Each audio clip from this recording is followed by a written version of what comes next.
Senator Jinggoy Estrada, inaabangan na po para sa return of warrant sa Sandigan Bayan. Nandun po yung ating reporter, si TJ Mendoza. TJ, kamusta dyan?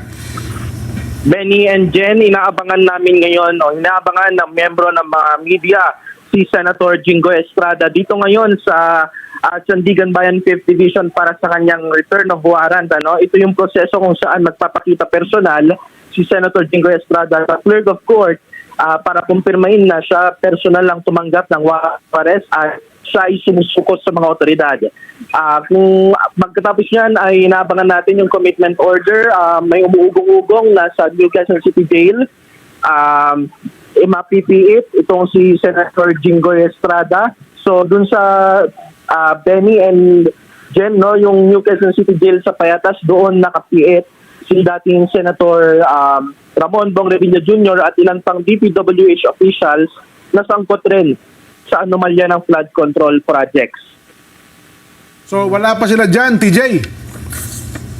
Wala pa sila ngayon dito, Jen. Inaabangan pa rin namin sila pero natimbrehan na tayo ng mga taga-traffic na malapit na sila dito ngayon sa area at inaabangan pa lang namin dito ang kanilang pagdating. I-text mo sa amin kung kasama niya yung mga kapwa niya senador kasi hinihintay sila ng mga mga miyembro ng minority nasa plenaryo na ng Senado. Parang wala atang walang balak dumalo yung mga taga-majority.